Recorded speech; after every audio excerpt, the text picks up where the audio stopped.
শ্রী গুরু প্রেমানন্দে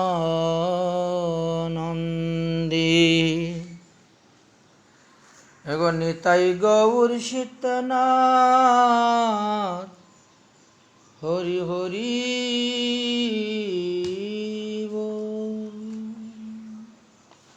অনার্পিত চরিং চিরাত করুণায়াবতীর্ণা কলৌ সমর্পয়েতুমুন্নতোজ্জ্বল রসং সভকীর্তিশ্রয়াম। হরিপুরটৌ সুন্দর দূতি কদম্ব সন্নিপীতঃ সদা হৃদয়স্কন্দরে স্ফুরত ভো সচিনন্দনঃ। অজানুলম্বিতভুজকনকাবদাতু সংকীর্তনৈকপিতরো কমলায়তাক্ষু বিশ্বম্ভর দ্বিজবর যুগধর্মপালু বন্দে জগৎ প্রিয় করো করুণাবতার। নমো ত্রিকাল সত্যায় জগন্নাথ সুতায় চ সবিত্রায় সপুত্রায় সকলত্রায়তে নমঃ। বলো কলিযুগ পাবন অবতার শ্রী শ্রী গৌরাঙ্গ মহাপ্রভু কি জয়, শ্রী চৈতন্য চরিতামৃত কি জয়। শুধু গৌর ভক্তবৃন্দগণ, এই পর্যন্ত আমরা গৌর কথা আস্বাদনের 54টি পর্ব পেয়েছি। 54 পর্বতে ছোট্ট হরিদাসকে মহাপ্রভু ত্যাগ করেছিলেন, দণ্ড দিয়েছিলেন, এই কথা আস্বাদন করেছিলাম। এই পর্বতে আমরা দেখতে পারবো, এই 55 পর্বতে স্বরূপ দামোদর তিনি মহাপ্রভুকে দণ্ডবিধান দেওয়ার জন্য প্রস্তুত। বড় আশ্চর্য কথা, প্রেমের কি বৈচিত্র্য দর্শন কর। কেননা স্বরূপ দামোদর ছিলেন স্পষ্টবাদী, ইনার মুখে এক অন্তরে আরেক এরকম ছিলেন না। সামনে এক কথা বলবেন, পিছে আরেক কথা বলবেন, এরকম নয়।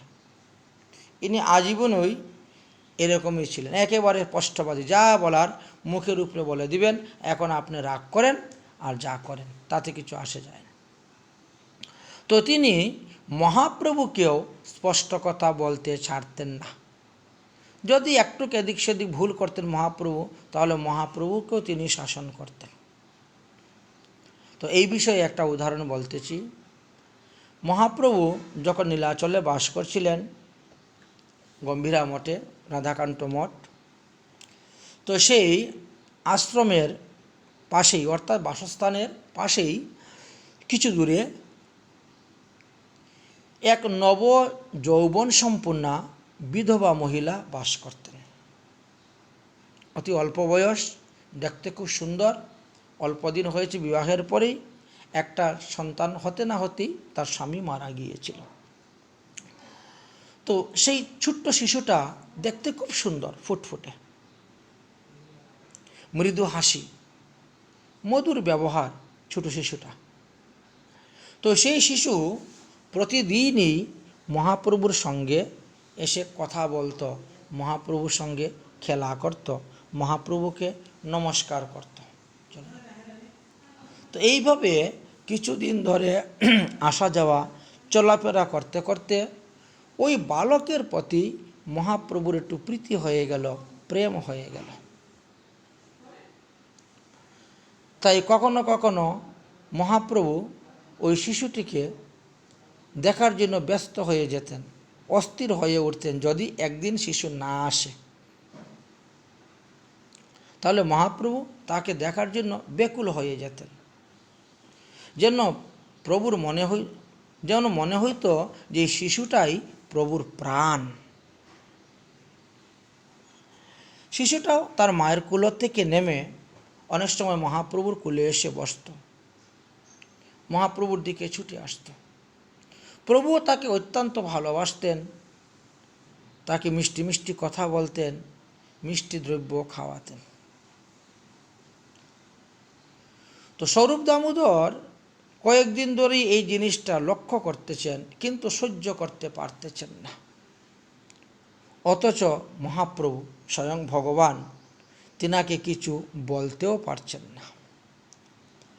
অবশেষে ওই শিশুকে কয়েকবার তিনি নিষেধ করলেন, শিশুর মাকে, খবরদার তুমি শিশুকে নিয়ে দিকে আসিও না, এখানে ছাড়িও না। কিন্তু শিশু তো তাহা বুঝে না। শিশু সুযোগ পেলেই মহাপ্রভুর কাছে দৌড়ে চলে আসে।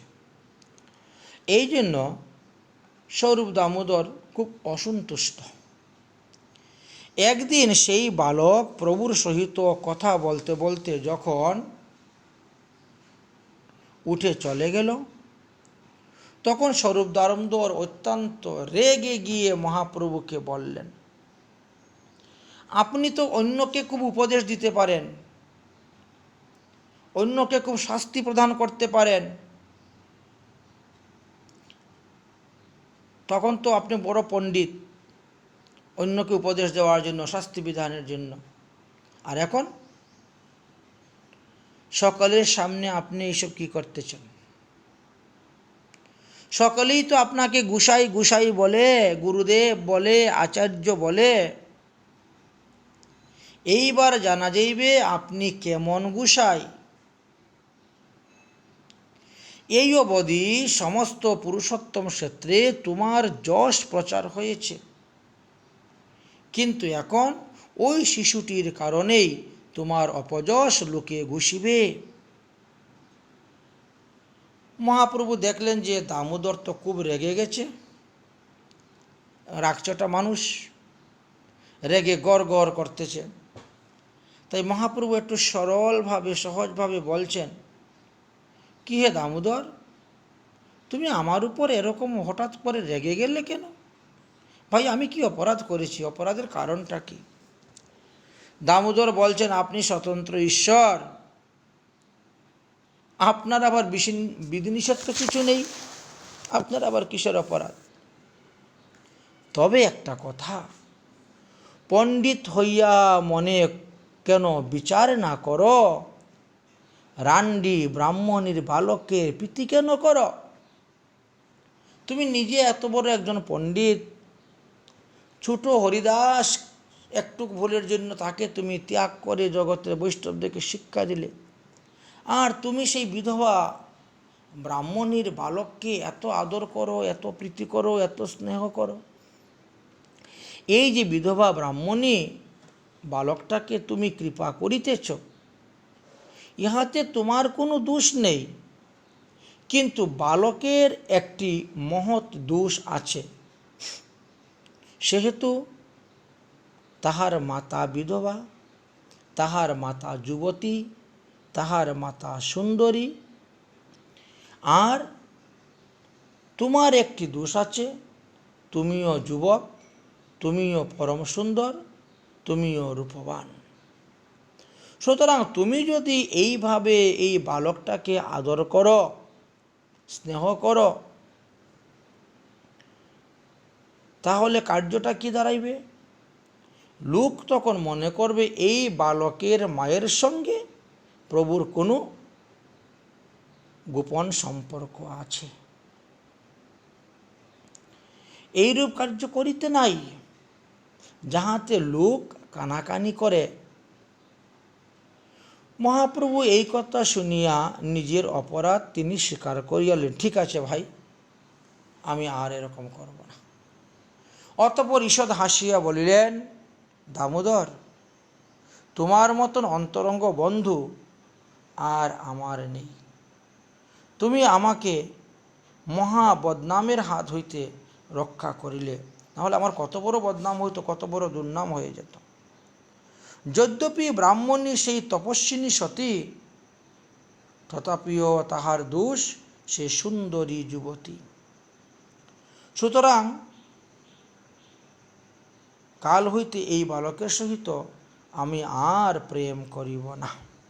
মহাপ্রভু কথা দিলেন। একদিন মহাপ্রভু স্বরূপকে নিবৃত্তে ডাকিয়া নিয়ে বললেন,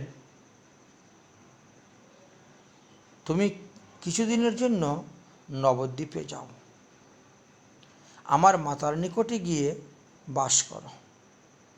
আমার মাতাকে দেখার জন্য, রক্ষণাবেক্ষণ করার জন্য তুমিই এখন উপযুক্ত পাত্র। আমার কথা বলিয়া তাকে সান্ত্বনা দিও। এই শাড়ি কাপড় নিয়ে যাও, জগন্নাথের প্রসাদ নিয়ে যাবে, এইগুলা নিয়ে যাবে। যদিও সেখানে আমার মাতাকে দেখাশোনার জন্য রক্ষাকর্তা রূপে বংশীবদন ঠাকুর আছেন, ভৃত্য ঈশান ঠাকুর আছেন, তবুও আমার ইচ্ছা আরও একজন লোক এই রূপে থাকিলে ভালো হয়। তাই তোমাকে পাঠাচ্ছি, যিনি সর্বদা আমার সংবাদ বাড়িতে বসেই আমার মায়ের কাছে বলতে পারে, মাকে দিতে পারে, মা যাতে আত্মাতে শান্তি পান, এই জন্য তোমাকে নির্ধারিত করেছি। অতএব তুমি শীঘ্রই নবদ্বীপে চলে যাও।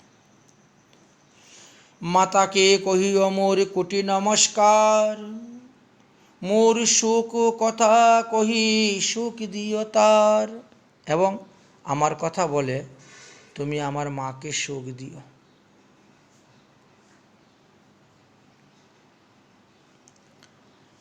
আর আমার কিছু গোপনীয় কথা মাকে বলবে বলে সন্তুষ্ট করিও। বারবার আসি আমি তোমার ভবনে, মিষ্টান্ন ভোজন ব্যঞ্জন সব করিয়াছ ভোজনে, রন্ধনে ভোজন করিয়া আমি তুমি তাহা জানো বাহ্য করিতে তাহা স্ফূর্তি করি মানো। মাকে বলবে যে মা প্রতিদিন যা কিছু ভোজন করেন, ঠাকুরের ভোগ লাগান, আমি গিয়ে প্রতিদিন সব কিছু ভোজন করে আসি। কিন্তু মা মনে করেন যে এটা স্মরণাঙ্গ ভোজন বা হৃদয়ের মধ্যে স্ফূর্তি হচ্ছেন, বাস্তবে ফুর্তি নয়, আমি স্বয়ং গিয়েই ভোজন করি। এবং আরও একটা কথা বলবে, এইবার মাঘ মাসের সংক্রান্তিতে আমি যাব। এই মাঘ সংক্রান্তিতে মাকে বলবে তুমি যা রন্ধন করিলা, নানা ব্যঞ্জন পিঠা পানা পায়াস রান্ধিলা, কৃষ্ণের ভোগ লাগাইয়া যবে কইলা ধ্যান, আমার শক্তি হইল অশ্রু ভাসিল নয়ান। আস্তে বেস্তে আমি গিয়া সকল খাইল, আমি খাই দেখি মাতা সুখ উপজিল। ক্ষণিক অশ্রু মুছিয়া শূন্য দেখি পাত, স্বপ্ন দেখিল যেন নিমাই খাইতেছে ভাত। মাকে বিশ্বাস করার জন্য বলিও যে গত যে সংক্রান্তি, মকর সংক্রান্তিগুলো, ওই দিন তো তিনি নানা প্রকার পিঠাপানা তৈরি করেছিলেন, করে ঠাকুরের কাছে ভোগ দিয়ে ধ্যানে বসছিলেন। তখন আমি কিন্তু গিয়ে সব কিছু খেয়ে নিয়েছিলাম, একেবারে পাত খালি করে দিয়েছিলাম। কিন্তু পরে তিনি মনে করছেন যে আমি মনে হয় কিছু দেই নেই, ভোগ লাগাই নেই, এমনি মনে খালি থালটা দিয়ে দিয়েছি। স্বপ্ন দেখিনু যেন নিমাই খাইল ভাত, বাহ্য বিরহ দশায় পুনর্ভ্রান্তি হইল, ভোগ না লাগাইল এই জ্ঞান হইল। যখন তিনি আর বাহ্য দশা হলো, আরে আমি খালি থালটা ঠাকুরের সামনে ধরে দিলাম, মা এর মধ্যে দিকে আমি ভোগ লাগাই নেই, কিন্তু মা ভোগ লাগিয়েছিলেন, সেই ভোগ প্রসাদ আমি সব খেয়ে নিয়েছিলাম, তাই কেউ বুঝতে পারলেন না। অতএব সৌদাব্ধর তুমি যাও। এইভাবে তখন মা আবার সেই জায়গা পরিষ্কার করে আবার ভোগ লাগিয়েছিলেন। এই সমস্ত কথা তিনাকে স্মরণ করিয়ে দিও। অতঃপর মহাপ্রভু জগন্নাথের মহাপ্রসাদ আনিয়া দিলেন, মাতাকে সর্ববৈষ্ণবকে দিতে পৃথক পৃথক করে দিলেন। স্বরূপ দামোদর নবদ্বীপে গিয়ে উপস্থিত হইলেন এবং প্রভুর দেওয়া প্রসাদ সবাইকে বন্টন করে, মানে ভাগ করে দিলেন। কয়েক মাস সেখানে থাকার পরে আবার যখন রথযাত্রার জন্য ভক্তরা আসবে, রথযাত্রা দেখার জন্য, তখন তাদের সহিত তিনিও আসার জন্য প্রস্তুত হইলেন। সচিব মাকে প্রভু নির্মিত নানান সামগ্রী দ্রব্য দিলেন আর কত কথাই বলে দিলেন। শচীদেবী তখন একেবারে বৃদ্ধ, তবুও নিজের হাতে অনেক কিছু তৈরি করে মহাপ্রভুর জন্য পাঠাইলেন। এইরূপে স্বরূপ দামোদর কয়েক মাস নবদ্বীপে থেকে পুনরায় তিনি আবার নীলাচলে এসেছিলেন মহাপ্রভুর কাছে, এবং তাহার জননী এবং ঘরণীর সহিত যে সম্পর্ক সেগুলা সব দর্শন করে এসে বললেন। যখন আবার দামোদর নবদ্বীপে আসতেন তখন প্রভু শচী এবং ঘরণীর জন্য প্রসাদ বস্ত্র দিয়ে পাঠাইতেন। এইভাবে কয়েক বৎসরই আদান প্রদান করলেন। চন্দন, রাজদণ্ড, বহুমূল্য শাড়ি দামোদর সেই সমুদয় উপটকন লইয়া আসিতেন। শচী এবং বিষ্ণুপ্রিয়া তাহা প্রত্যক্ষ দর্শন করিয়া এবং আনন্দিত হইতেন। বস্তুকেই প্রিয়জনের মিলনরূপে সুখ পেতেন বিষ্ণুপ্রিয়া দেবী। শচীমাতা প্রায় সময়ই দামোদরকে লইয়া বসিয়া নিমাইয়ের বাল্যলীলার কথা আলোচনা করিতেন, আর শ্রীমতী বিষ্ণুপ্রিয়া আড়ালে থাকিয়া তা শ্রবণ করিতেন। এইরূপে তাহার দিবানিশি সুখে যাইতে লাগিল। আবার দামোদর নীলাচলে ফিরিয়া গেলে প্রভু তাহাকে লইয়া নিবৃত্তে বসিয়া বাড়ির সমুদয় কথা শ্রবণ করিতেন। দামোদরকে সকলেই ভয় পান, কারণ তিনি সবাইকে শাসন করেন।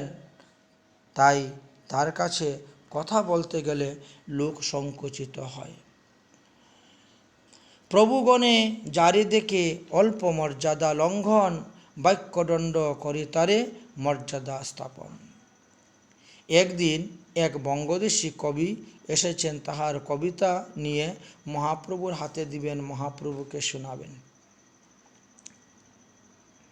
তো স্বরূপ দামোদর তিনি আগে বললেন, আমার হাতে দাও, আমি আগে কবিতাটা পড়ি, যদি আমার মনোপুত হয় তাহলে আমি মহাপ্রভুর কাছে দিব, না হলে এখান থেকে ফিরত, এটা মহাপ্রভুর কাছে পাঠাবো না।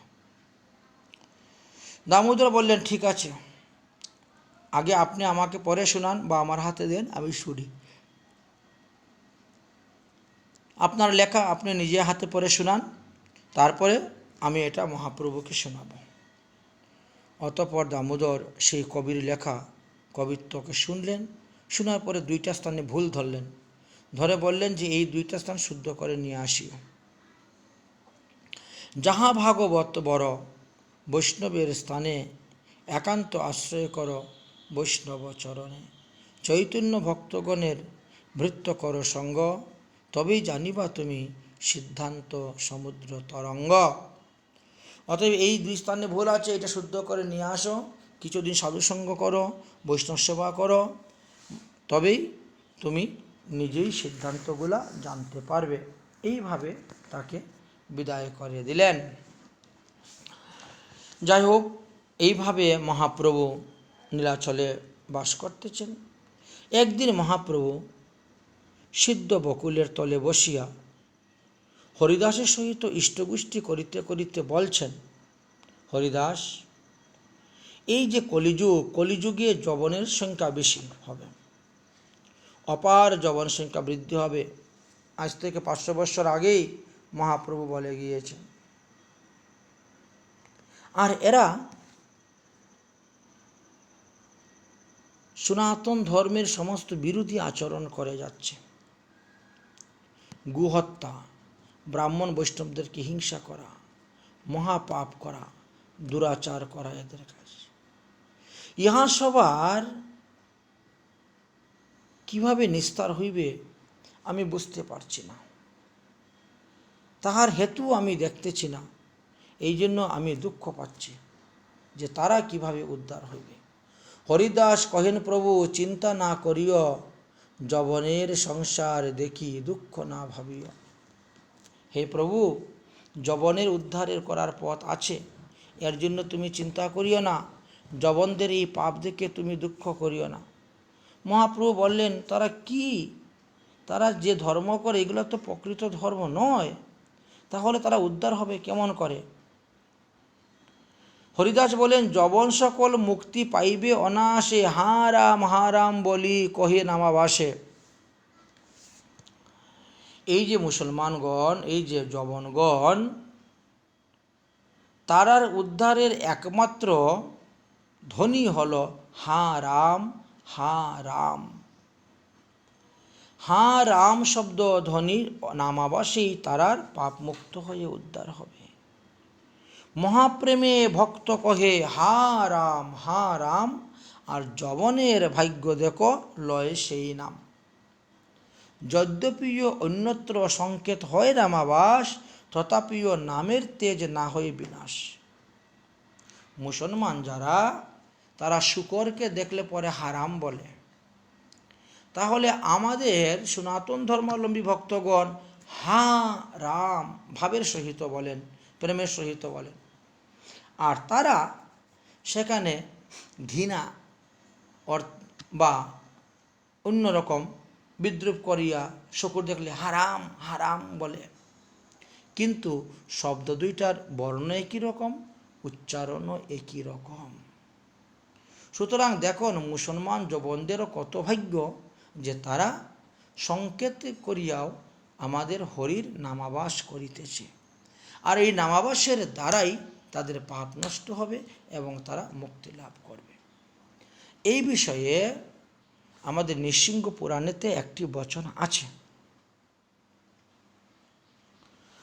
দ্রংষ্টি ধ্রংষ্টা হতু ম্লেচ্ছা হা রামেতি পুনঃ পুনঃ উত্ত্বাপিহি মুক্তিমাপ্নোতি কিং পুনর্শ্রদ্ধয়া গণন। কোনো ম্লেচ্ছ, কোনো মুসলমান যদি, কোনো ইসলাম ধর্মী যদি কোনো ধ্রংষ্টি বরাহ কর্তৃক দন্তঘাত প্রাপ্ত হইয়া ঘৃণাপূর্বক হারাম এই শব্দ বলিয়াও স্মরণ করেন, তাহলেও তো আমাদের ভগবান রামের নামই তো হচ্ছে। এই জন্য রাম নামের ফলে তাদের মুক্তি হইয়া যায়। হা রাম শব্দ হারাম এই সাংকেতিক চিহ্ন হয়ে গেল। তাই রাম শব্দ থাকায় সেই ম্লেচ্ছর নাম সংকোচনে উদ্ধার হয়ে গেল, জপ করে। শ্রদ্ধা করিয়া রাম নাম যারা লচ্ছে তারা তো উদ্ধার হবেই। আমরা উদাহরণস্বরূপ দেখতে পেয়েছি, অজামিল পুত্র বুলায় বলি নারায়ণ, বিষ্ণুদূত আসি ছাড়ায় তাহার বন্ধন। অজামিল তো নিজের পুত্রের নাম নারায়ণ রেখেছিলেন, আর সেই পুত্রকে লক্ষ্য করে তিনি ডেকেছিলেন। কিন্তু নামাবাসের এমন ফল, বৈকুণ্ঠেশ্বর নারায়ণ তিনি এসে উপস্থিত হয়ে গেলেন। দুইজন দূত পাঠিয়ে দিলেন, যাও, আমার ভক্তকে যমদূতরা নিতে পারবে না, তোমরা যাও, নিয়ে আসো। বিষ্ণুদূত আসি ছাড়াইল তাহার বন্ধন, রাম দুই অক্ষর ইহা নহে ব্যবহৃত। এ সাধারণ কথা নয়, রাম শব্দ প্রেমবাচিক হা শব্দ তাহাতে ভূষিত। হা রাম নামের অক্ষর সবের এই তো স্বভাব, ব্যবহৃত হইলেহ না ছাড়ে আপন প্রভাব। নামের এমন শক্তি, যদি এদিক সেদিক উদ্দাত্ত অনুদাত্ত প্লুত আদি স্বরের দ্বারাও হেরফের হয়, তথাপিও তার শক্তিটা সে ছাড়ে না। পদ্মপুরাণে এই বিষয়ে সুন্দরভাবে আলোচনা করা আছে। নামেকং যস্য বাচি স্মরণম পথজ্ঞত শ্মশ্রুমূলং গতাং বা শুদ্ধং বা শুদ্ধ বর্ণং ব্যবস্থিত রহিতং তশ্রয় সেব্য শতম।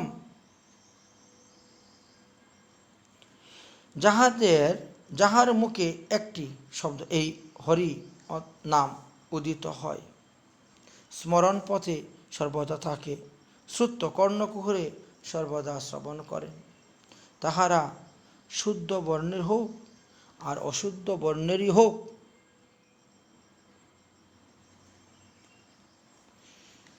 তারা উদ্ধার হয়ে যায়, কল্যাণ হয়। অশুদ্ধ বর্ণে হোক বা শুদ্ধ বর্ণে হোক, ব্যবধান রহিত হোক বা অর্থ সংযুক্ত হোক, অশুদ্ধ উচ্চারণে হোক বা শুদ্ধ উচ্চারণে হোক, যারা উচ্চারণ করবেন তাদেরকে অবশ্যই ভগবান কৃপা করবেন। নামের এইরূপ মহিমা আছে, কিন্তু যদি সেই নামাঙ্কুর দশবিধ অপরাধের মধ্যে পড়ে বা দেহ, দ্রবীণ, জনতা, লোভ ইত্যাদি পাষাণরূপে পতিত হয়, তবে নামের ফল তারা পায় না। সুতরাং নাম অপরাধ থেকে যাহাতে নিবৃত্তি পাওয়া যায়, সেই অবস্থা অবলম্বন করিয়া যাহারা নাম করবেন তাদেরকে নামের ফল পাইবেন। তাই ম্রিয়মাণম হরির নাম গৃহ্ণন পুত্র পুচারিতাম অজামিলয়পি গ উদ্ধাম কিমতম শ্রদ্ধয়া গৃহ্ণাম। পুত্র উপচার অর্থাৎ হরিনাম গ্রহণ করিয়া, পুত্র উপচারে হরিনাম গ্রহণ করিয়া মুমুক্ষ অজামিল যখন বৈকুণ্ঠ ধামে হয়ে গেল, তখন শ্রদ্ধা সহিত যারা হরিনাম করিতেছেন তাদের যে কি গতি হইবে তা বলা বাহুল্যই। তাই নামাবাসে মুক্তি হয় সর্বশাস্ত্রে দেখি, শ্রী ভাগবতে তাহা অজামিল সাক্ষী। নামাচার্য হরিদাস ঠাকুরের মুখে হরিনামের এত সুন্দর অপূর্ব মহিমা মহাপ্রভু শ্রবণ করে ঈষৎ হাসলে। শুনিয়া প্রভুর মুখ বাড়ে অন্তর, শুনিয়া প্রভুর সুখ বাড়ে হে অন্তরে, পুনরূপীর ভঙ্গি করি পুছেন তাহারে। এই পৃথিবীতে বহু জীব স্থাবর জঙ্গম আছে, তাহারা কেমন করে উদ্ধার হইবে? মুসলমান, জবন, ইসলাম ধর্মী বা অন্যান্য ধর্মীরা বিভিন্ন স্থানের নাম, গ্রামের নাম, লোকের নাম এইভাবে ভগবানের নাম উচ্চারণ করে তারা উদ্ধার হয়ে যাবে। আচ্ছা, ঠিক আছে। যারা ভারতবর্ষের বাইরে থাকেন, যারা ভুল থেকে খলুকে থাকেন, তো তারা কেমন করে উদ্ধার হইবে? প্রভু আপনি তো তাদের উদ্ধারের রাস্তা করে রেখেই দিয়েছেন। মহাপ্রভু কীরকম? এই যে উচ্চ করি হরিনাম সংকীর্তন, উচ্চ করি যারা হরিনাম সংকীর্তন করে, নিহাতে স্থাবর জঙ্গম আদি যারা যারা শুনবেন তারা সব উদ্ধার হয়ে যাবেন। যেমন আপনি ঝাড়িখণ্ডের রাস্তা দিয়ে বৃন্দাবনে যাওয়ার কালে পশুপক্ষী স্থাবর জঙ্গমগণকে নাম প্রেম দিয়েছিলেন, তারা উদ্ধার হয়েছিল, ঠিক তেমনিভাবে উদ্ধার হবেন। মহাপ্রভু বললেন, যদি সকলেই উদ্ধার হয়ে যায় তবে তো পৃথিবী শূন্য হয়ে যাবে, তাহলে যম কাকে নিয়ে রাজত্ব করবে? তার তো রাজত্ব করার কোনো লোক থাকবেই না। হরিদাস বললেন, আপনি যতদিন মৃত্যুলোকে অবস্থান করেন ততদিন সকলেই মুক্তি পাইয়া বৈকুণ্ঠে যাইবে।